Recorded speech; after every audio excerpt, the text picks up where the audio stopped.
Adams State College. Great stories begin here.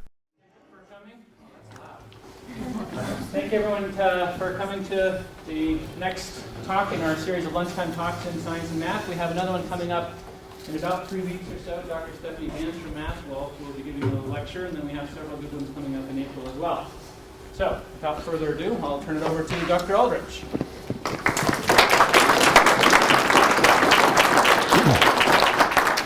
Thank you all for your bravery. Just a quick show of hands. How many of us have taken an algebra class? Oh, good. Question for the audience. What is it? Most of the questions that I have today do not have right or wrong answers. So I'm just looking for best answer you have. Some kind of math. Some kind of math. A plus B Hell. equals C. A plus B equals C? Okay. Anybody else? So trying to figure out what X is. What X is? Oh, I got you. Okay. Good. We'll come back to that. Just a quick outline of the discussion for today. Hopefully I will convince you at some point that algebra is one or another of all of these things.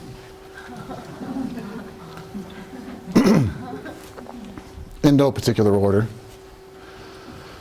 So, let's start from the beginning. Move the cursor out of the way. I don't know, can you see that? What do you see? Ducks? And a guy. A guy, big hand, rock. Crossbed sandstone. Oh, here we go. The geologists weigh in. Does anybody see a number in here? 5 fingers, 5 little ducks. 5 fingers, 5 ducks, 5 toes, 5 little ducks and a big duck. So I did here 5. So just for a real quick thought experiment, what does 5 mean?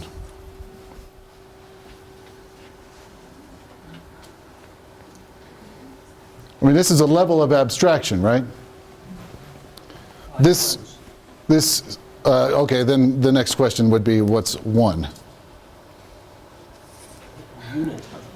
A unit of measure. Okay, so what are you measuring? Anything. Ah, lovely. So this is a level of abstraction. This 5 is a numeral. Numerals, which are simply the written signs for numbers, have been shown to occur in every known human culture. So we have a firm grasp of numerals. You know what 5 means, or at least you have an idea of what 5 means.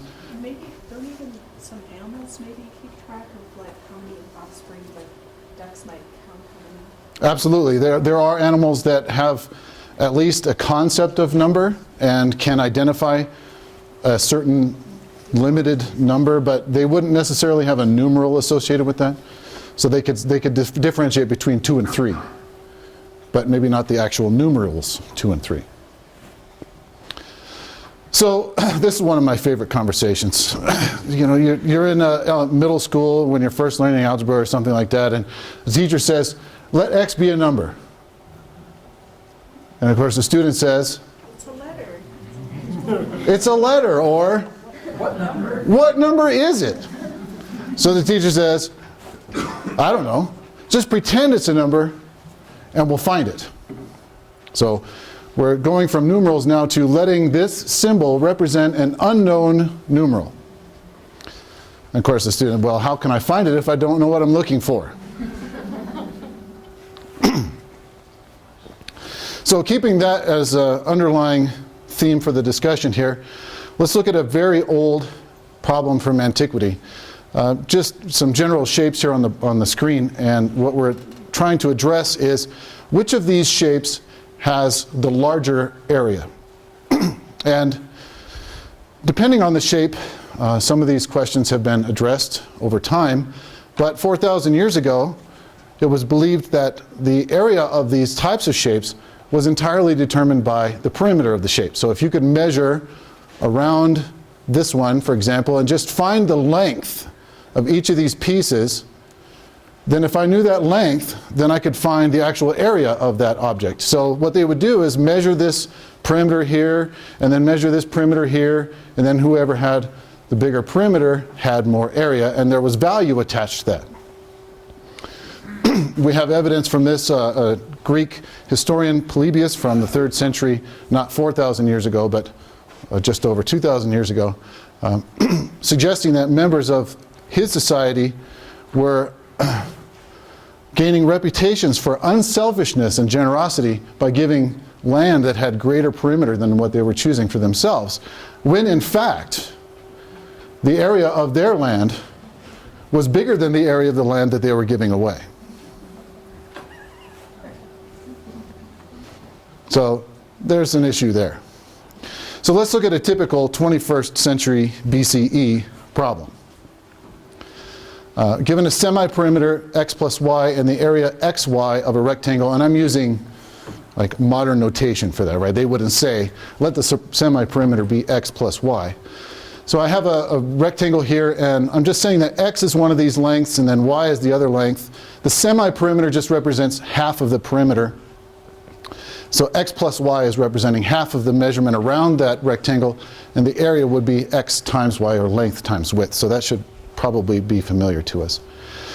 And the problem then is, given the perimeter x plus y, find those lengths and widths. And that's what they were trying to do. Here's a typical 21st, going backwards. Don't want to go backwards. How do I go forwards? Oh, there we go. Forwards. Typical 21st century solution.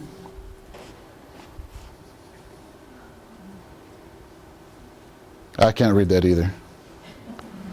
This is a Babylonian cuneiform tablet that actually describes that problem I was just writing about.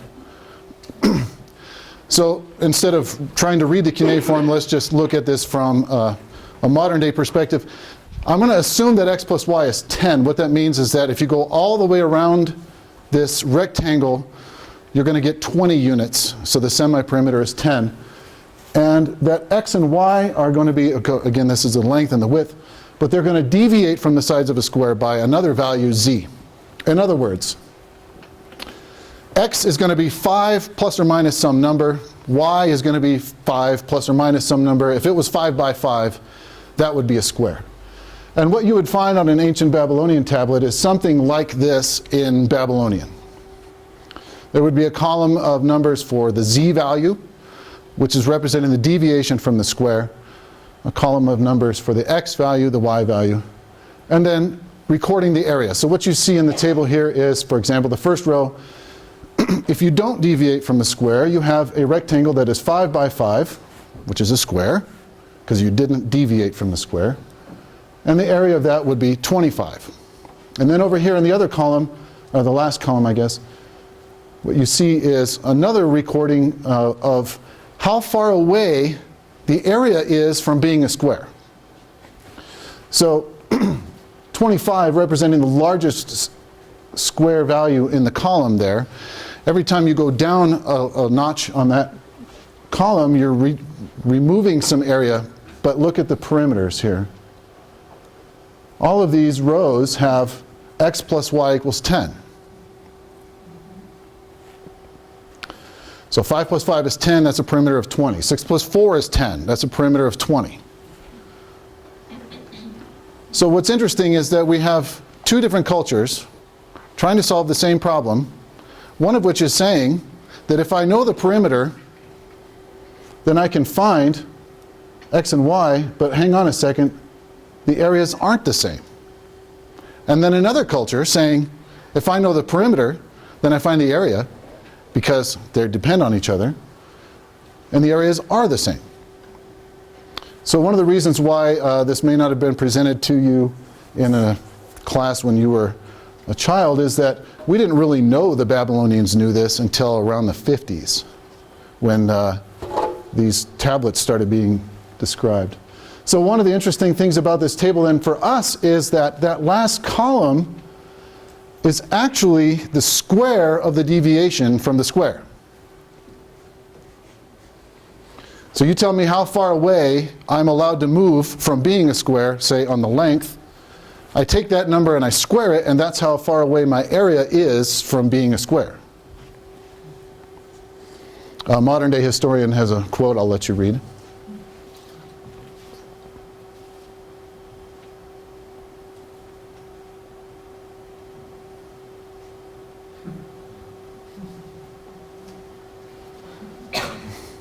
I like some of the language here.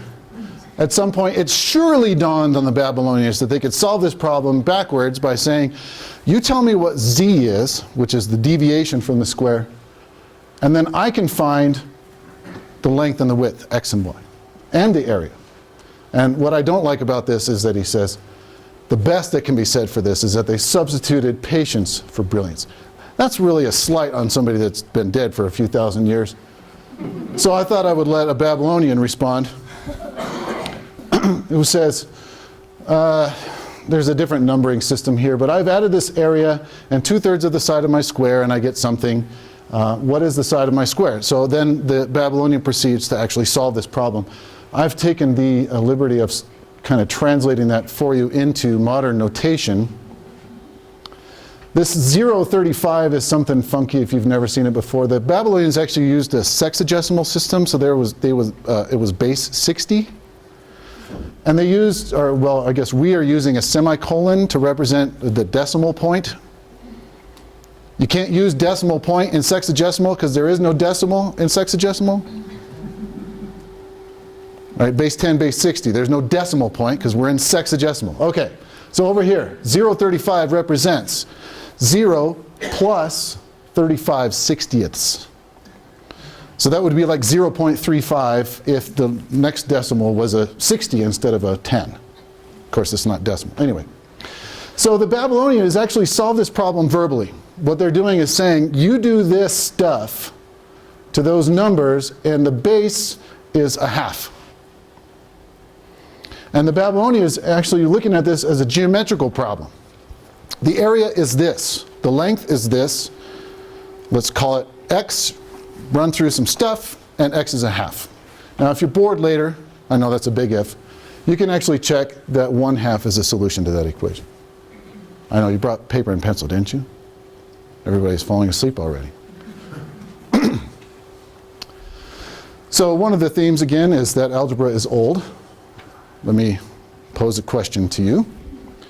What do these names have in common?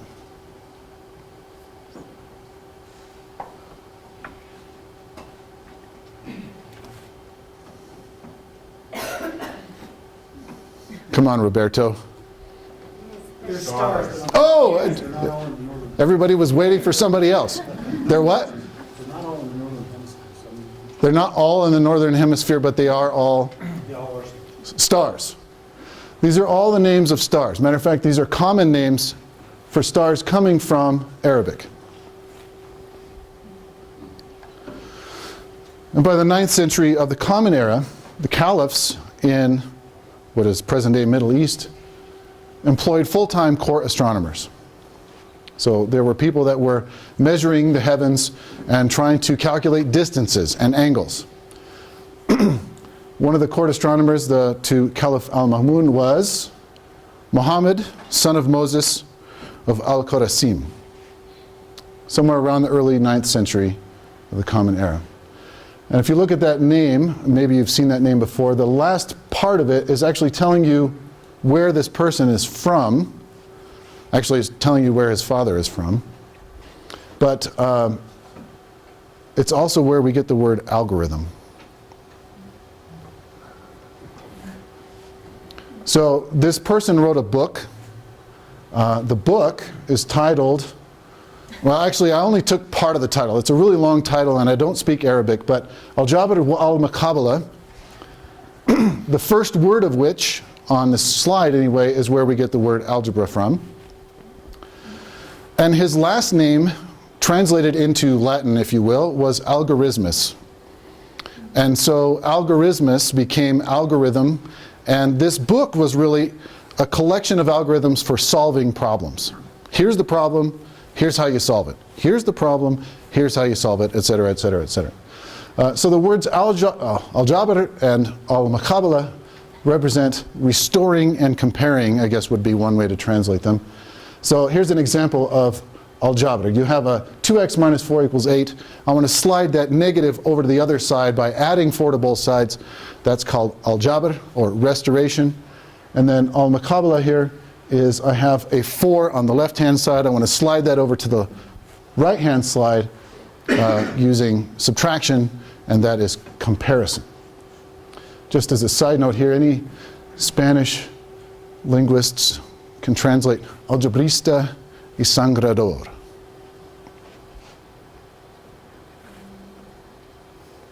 Oh good, we all have something to learn. Okay, so algebrista is a word that comes from Spain itself. It's a kind of a evolving word from algebra, but what it means in Spanish is bone setter. And if you see a sign in Spain that says algebrista y sangrador, this is actually the barber shop. Because if you remember the history of the barbers were the ones that did bone setting and bloodletting, and that's what this means, is bone setting and bloodletting. But it's about restoration. Anyway, that's a side note. Back to the real story. So Al-Khwarizmi is writing about solving equations. He's solving these equations of the form something like x squared equals bx plus c. He does it verbally, and what he says is have the number of roots, multiply this by itself, add this square to the number, etc., etc. This is the solution. You have to understand again that this person is looking at this from a geometrical perspective. They're saying this is a square and this is a length. You're going to take this length, you're going to multiply it by that, you're going to square it, etc. Then this is what that looks like in modern notation.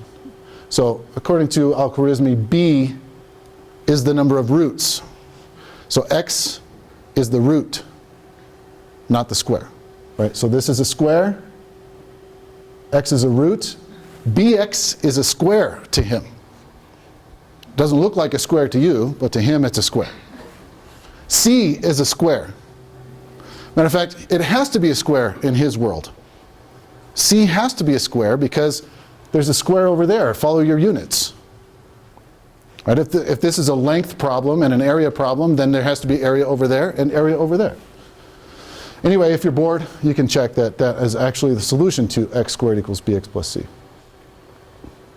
So in another sense, algebra in modern day sense is easy. We have a closed form solution to any equation that looks like that. Closed form solution being the quadratic formula.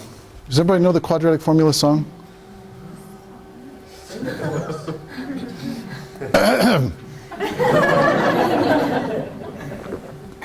X equals negative b plus or minus square root b squared minus 4ac all over 2a.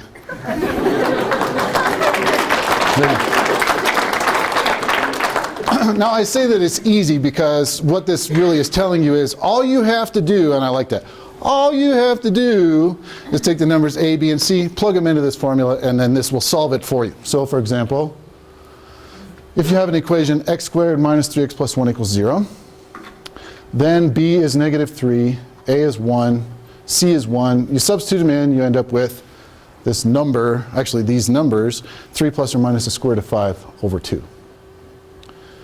Another example with even more simple numbers on the equation to start with would be x squared plus x plus 1 equals 0. Where all three numbers are 1, you substitute them in the formula, you get negative 1 plus or minus the square root of negative 3 over 2. Now, there's some interesting things going on here. One of them I've identified with yellow arrow here. In Al-Khwarizmi's time, there was no such thing as negative 3. All numbers were positive. And so, if you go back to Al-Khwarizmi's solution, you see that he has the bx and the c on the other side of the equation. And in the solution itself, all of these numbers are being added together. Now you can subtract, but there was no such thing as a negative. So if you fast forward here, we have some issues.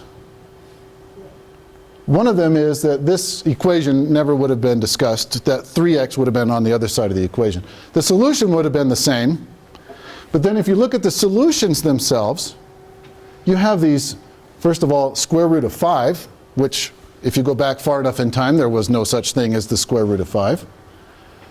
And then the square root of negative 3, which a lot of people would consider to be an imaginary number, which is an unfortunate term, meaning that it seems like it's only in your head, but they do turn out to be useful.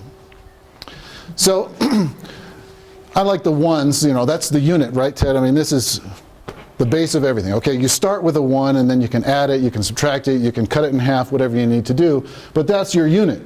That's the way you start measuring everything. You go backwards 3 times and you end up with, well, I guess 4 times you end up with negative 3, etc. But people would have serious issues with these square roots of 5 and square root of negative 3. So perhaps we go back to the conversation, let x be a number. The question shouldn't be, what number is it? The question is, what kind of number is it? Because there are different kinds of numbers. And if you restrict your attention to one kind of number, you may end up with a solution to an equation, or you may not. You change your perspective, you get a different number system, and maybe there are more solutions, less solutions. We'll come back to this. Back to algebra is old. Around 830 in Baghdad, there was an astronomical observatory constructed, and the construction of this observatory really focuses Arabic mathematicians into studying astronomy very intensely. They studied astronomy so intensely that many of their mathematical treatises were specifically designed to solve astronomical problems. So we want to know where the stars are going to be, or where they are in relation to each other, so that we can measure specific things on Earth. In particular, they need to know the directions north, south, east, and west at all times, because this is a Muslim population, and they have to pray 5 times a day facing the direction of Mecca.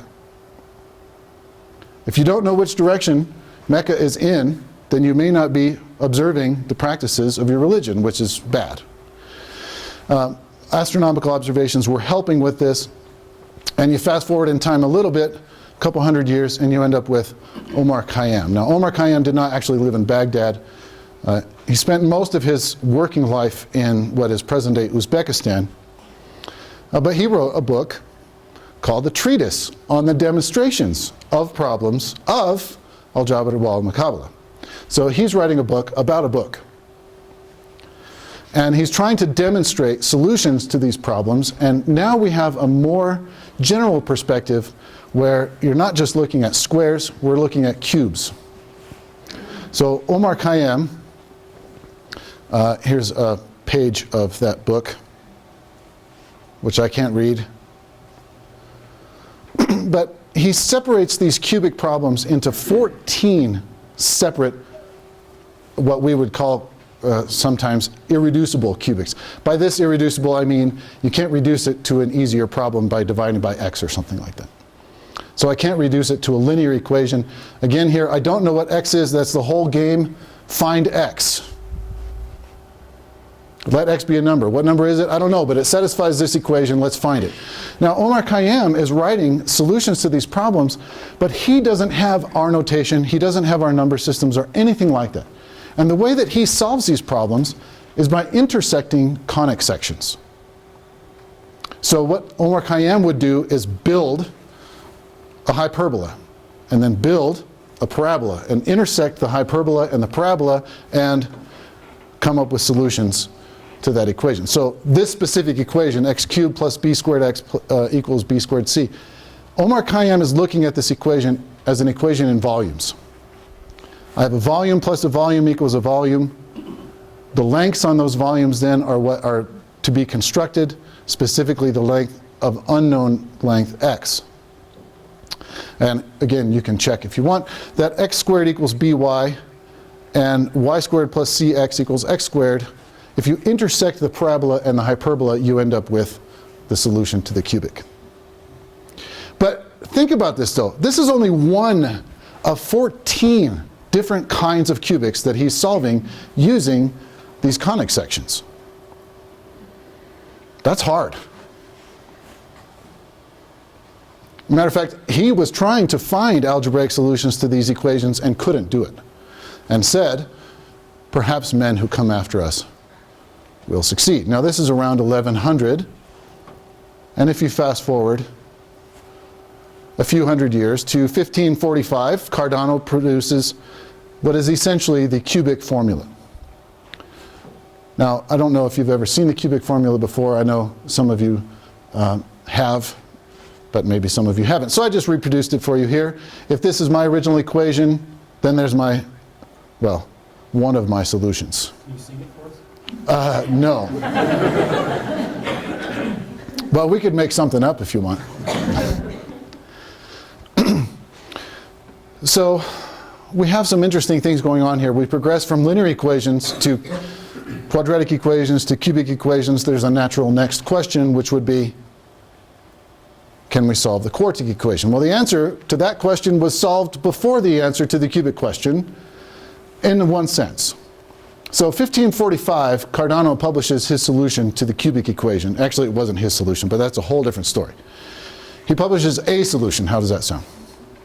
But it turns out that 5 years before Cardano publishes his solution to the cubic, Ferrari published a solution to the quartic, this is a quartic equation, that said, I can reduce the quartic to a cubic if we could only solve the cubic. So he says, well, I can reduce it to an easier problem, but I can't solve the easier problem. And then Cardano says, well, we actually can solve the easier problem. And so I thought, just for fun, if you hadn't seen the quartic formula before. Have you seen the quartic formula before? Okay, there's at least one person that said no. Okay, there's some compiling going on in the background here.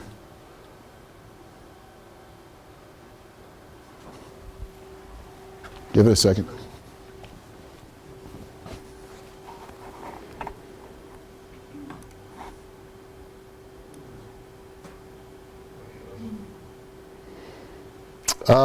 So the first thing they did in this quartic is they removed the coefficient of the fourth degree x. Just divide everything by that number and you end up with a monic quartic. And here are the roots. So there's the first one, second one, third one, fourth one. You see this little bar down here. What that means is that there's more stuff, right?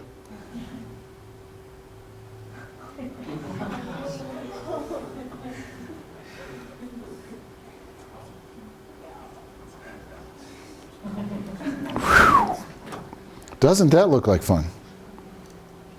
So it's easy. We've solved the problem. You just take the numbers A, B, C, D, you throw them into this formula, you end up with the solutions to that quartic equation. Easy in one sense, difficult in another. Actually, finding that number may be challenging. So you'd say, well, this is boring. We could do this forever. Make it fourth, fifth, sixth, seventh, eighth, ninth, and just keep going. Well, you can't. The hunt for a closed form solution to the quintic equation lasted for hundreds of years. And it wasn't until the mid-19th century, actually, so, okay, lots of stories to go here. I won't tell you everything because we just don't have time. But Évariste Galois died an abrupt death in a duel as a young man, the reasons for which are debatable. But the night before he died, he wrote a bunch of stuff down. And then he said, ask Jacobi or Gauss to look at these and to decide how important they are. Don't check them for accuracy, but I'm pretty sure that this is important stuff. Now, Jacobi and Gauss, those are the Jacobi and the Gauss. So he's saying, ask these people if this is important. And about 35 years after Galois dies, another mathematician, Niels Henrik Abel, is able to verify that Galois was on the scent to be able to show that there is no such thing as a closed form solution to the quintic. So stop looking. There isn't one. We have the quadratic, the cubic, the quartic. Congratulations to us. You can't go any further than that. Now, there are specific quintics that you can solve, and the list of quintics that you can solve, I'm sure, is growing, but there is not going to be one solution that fits all of the problems. So a new perspective on that came from trying to solve the quintic, and that is, instead of letting x be a number, now we say, let p be a polynomial. Well, what polynomial is it? I don't know. Maybe a better question would be, what kind of polynomial is it? Is it a cubic? Is it a quartic? Is it a quintic? Another level of abstraction. Let p be the set of all polynomials. And then we start looking at equations like this. First of all, we have to define what does equals mean. And I'm sorry about that backwards quotation mark there. There's something funky going on with my PowerPoint. It just won't make it the right direction. Anyway, you have to define what equals is. You have to define what plus means. How do I add things together? And then after you get that done, you have the equations like this. AP squared plus BP plus C equals 0. Solve for P, where P is a polynomial. Good question. What are A, B, and C? You could put numbers in there if you want. You could put polynomials in there. This is a polynomial equation, right? So I have unknown polynomials. By the way, numbers, in a sense, are polynomials. So put a polynomial in A, put a polynomial in B, put a polynomial in C, and then solve for the polynomial P. That would be a challenging exercise.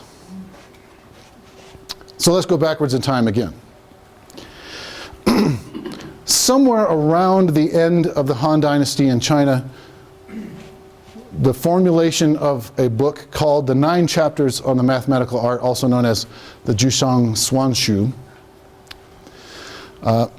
You can't really point at one person and say this person wrote that book, because it was actually developed by a series of people, the first of which we don't really know. It basically came out of, this is what we know, and then pass that on, and then let's refine that, and then this is what we know, and then you pass that on and refine that. Now this is Chinese. I don't read Chinese either, so I kind of fudged and used somebody else's translation. But this is a problem coming from that book. I'll let you read it.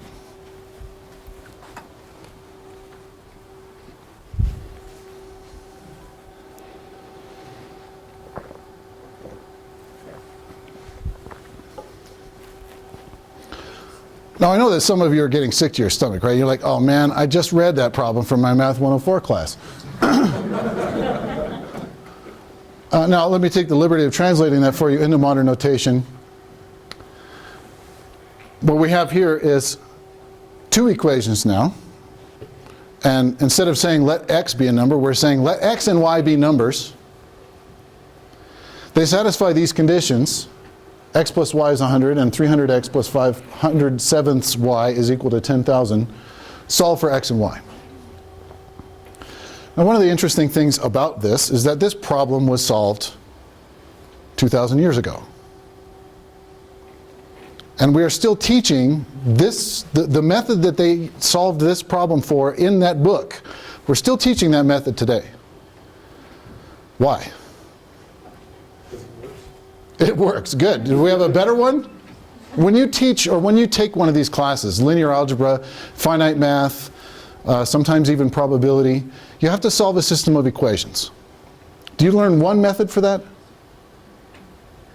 That's a leading question. How many methods do you learn? 4. What are they? Substitution, Gaussian elimination, that other one.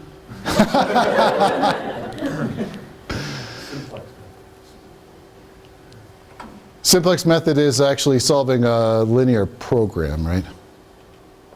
Not a system of equations. Right, so we have all these different ways to solve these systems of equations, and we don't teach you just one.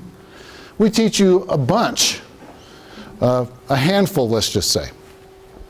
Well, one of the reasons for that is, if I have a 2 by 2 system of equations like this, There are methods that will find the solution really fast if there's one solution. That's a big if. I mean, there might not be a solution at all. Or there might be lots of solutions. So the quick and dirty method gives you the solution if there's one. If there isn't one, then the quick and dirty solution says, sorry, that didn't work. Try something else. Okay, so you try something else. This one's going to take you a little bit longer. You have to sacrifice a little bit of time to get the actual solution to that problem. Well, this is a 2x2 system of equations, and of course that's not very many variables. 3 or 4 or 5 or 6 is even more common than that, I would say. Especially if you're building something, selling something, whatever it happens to be. Any computing people in here? I see some friendly computing faces. What are computers doing right now?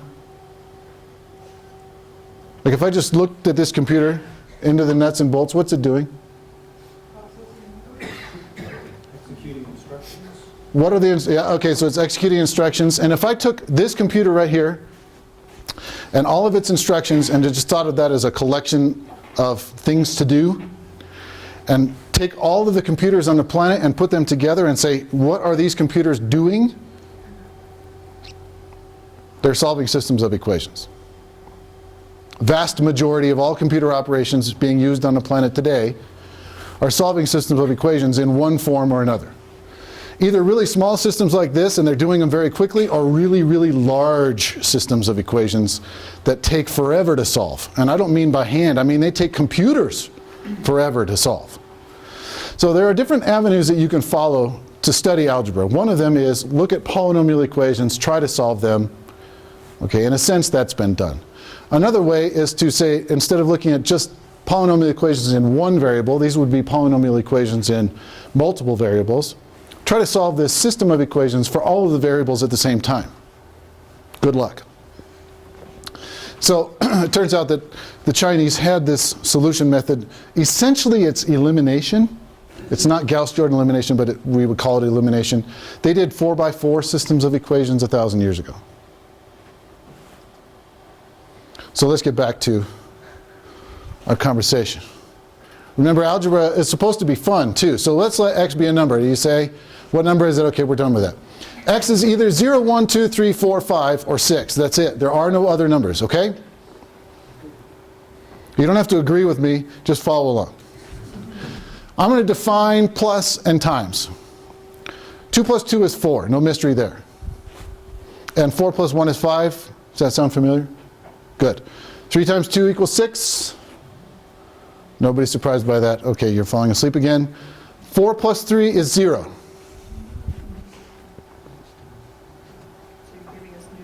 New rules. It's a game. 4 plus 3 is 0. Why is 4 plus 3 0? Because there is no 7.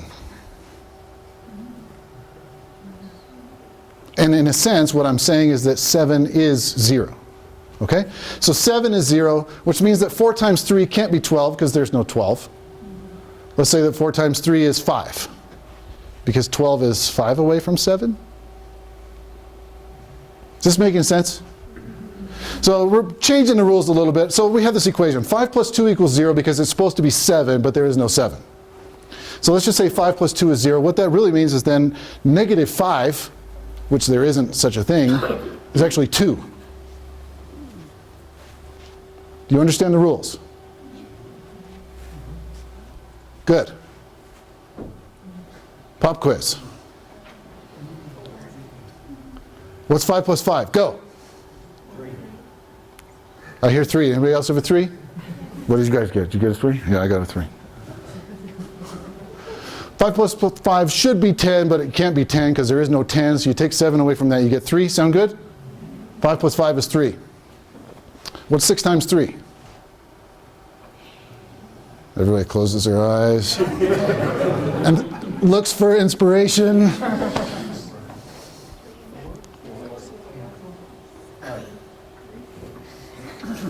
Okay, your choices are 0, 1, 2, 3, 4, 5, or 6. So far I hear 3, 4, 5. Anybody want to say 0, 1, 2? I hear 6. Good. All right, it's supposed to be 18, right? But it can't be 18. So subtract 7. That's 11. Well, that's too big. Subtract 7. 4. 6 times 3 is 4. Okay, so here's a typical, oh, just so you understand, we actually have a name for that system. I didn't come up with that by myself. The name for that system is the Galois, is that name ring a bell? The Galois field of order 7. Continuing in our Galois field of order 7, let's just look at the squares. This is a typical 20th century problem, CE. The squares in this system, 1 times 1 is 1, no mystery there. 2 times 2 is still 4, hello. Is this thing on? 3 times 3, now 3 times 3 can't be 9, so you subtract 7 and you get 2. Now that's the way I constructed all these squares. Hopefully I didn't make any mistakes. For example, 5 times 5 should be 25. 25 is 4 units away from 7, a multiple of 7. So these are the squares. So looking at the squares, there are some numbers that are missing. You don't get all of 0, 1, 2, 3, 4, 5, 6 looking in this column here. Matter of fact, all you get is 0, 1, 2, and 4. I didn't do 0 because I didn't think of it. So 0 is on there too. The squares are 0, 1, 2, and 4. There is no such thing as the square root of 3. There's no such thing as the square root of 3 because 3 isn't a square. It's not on my list. Right? Okay, so let's construct an artificial number. Let's call it the square root of 3. I don't know what it is. I'm just going to give it a name. The square root of 3. X squared equals 3 now has a solution. I'm calling it the square root of 3. And this is where algebra really gets to be fun. I'm going to let x be a number of the form a plus b square root of 3. I don't know what the square root of 3 is. All I know about the square root of 3 is that when I square it, I get 3. That's it. It's the only thing you know. So let's take the numbers that are of the form a plus b squared root of 3, where a and b now are 0, 1, 2, 3, 4, 5, and 6. Those are the only numbers you get to play with. But now you have to define plus and times again. Where I defined plus and times for 0 through 6. Now I have new numbers. Let's define plus and times. We're going to use our old system. For example, I want to add 4 plus 2 square root of 3 plus 5 minus the square root of 3. The way you do this is just combine the 4 and the 5. And of course, everybody knows that 4 plus 5 is 2. Right? Okay, so 4 plus 5 is 2. That goes there.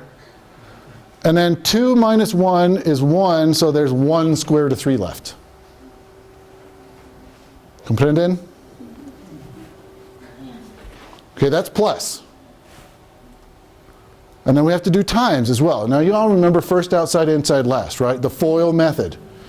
So you do the first, I'm doing different numbers here. So this is 1 plus 5 square roots of 3 times 2 plus square root of 3. So you do 1 times 2 is 2, check. Outside, 1 times the square root of 3 is the square root of 3, check. Inside, 5 times 2 is 10, but there is no 10, so you have to put a 3. Check. 5 times the square root of 3 times the square root of 3. Now I have the square root of 3 squared, which is 3. And 5 times 3 is 1. Check? Check. Now you add those together. You say, okay, well, 2 plus 1 is 3. That's old. And then 1 plus 3 is, oops, there's a mistake. Yeah, that's a 4. Pretend that's a 4. But then you just start the game over with. Now what we have here is what we would call the Galois field of order 49. There are 49 of these things because you have 7 slots for the 7 letters. You don't even want to get in this brain. So there are 7 things that you can use for A. 0, 1, 2, 3, 4, 5, 6. There are 7 things that you can use for B. 0, 1, 2, 3, 4, 5, 6. So there are 49 things total. There are 49 numbers in this system. You define plus and you do define times. You can make tables out of these, right? You get a 49 by 49 table for plus, and a 49 by 49 table for times. And if you follow the diagonal, which I am not going to do for you, and look at the squares, you'll see that there are numbers missing. Say, well, there is no such thing as the square root of 1 plus the square root of 3, because it's not on my list of squares. So let's define the square root of 1. Okay, yeah, all right. You've had enough. So what is going on today? This is a true story. I hate that picture, by the way, but it's on the web, so I'm using it. I went to graduate school at the University of Kentucky. Go Cats! And one day I was riding the bus down to the car shop because my car was getting fixed. And I had this book with me. If you recognize this book, I would say I'm sorry, but I'm not. So this is a very famous mathematical book with a very simple title, Algebra. And the person sitting next to me on the bus sees this book that says Algebra and sees the title and just looks up on top and says, wait a minute, why is that a graduate text in mathematics? And he asked me, he said, are you in college? And I said, yeah. And he said, you're taking algebra? And I said, yeah. And he said, I took algebra in middle school. And I said, so did I. So I handed him the book. This is the exact copy that I was using way back in the dark ages. You see, it just says algebra. But rather than pass the book around, I thought, okay, let's just go to the table of contents. So the person opens up the book to page 46.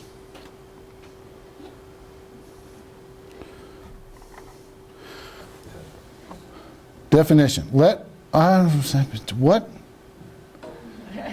Transposition, permutations. He just closed the book, handed it back to me.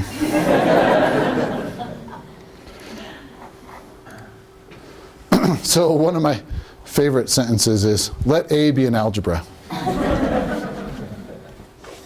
Anybody have any questions?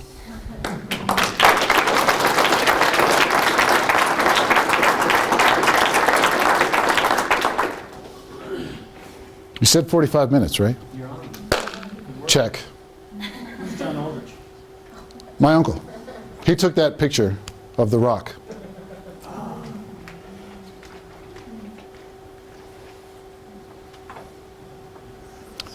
Yeah. What are some of these newer problems in algebra being used for now, other than just for abstract? Looking at the games that we were playing with the Galois fields, one of the big uses for those is coding theory. More importantly, do that mathematicians care? No. If their math's being used? No, matter of fact, there's I don't remember the exact language, but we don't study mathematics because it's useful. We study mathematics because it's beautiful and we delight in it. Now that's a ubiquitous we, right? Now some of us may actually study out mathematics because it's useful. Some of us may not see the utility. Good. Well, thanks for your Thank you. Adams State College. Great stories begin here.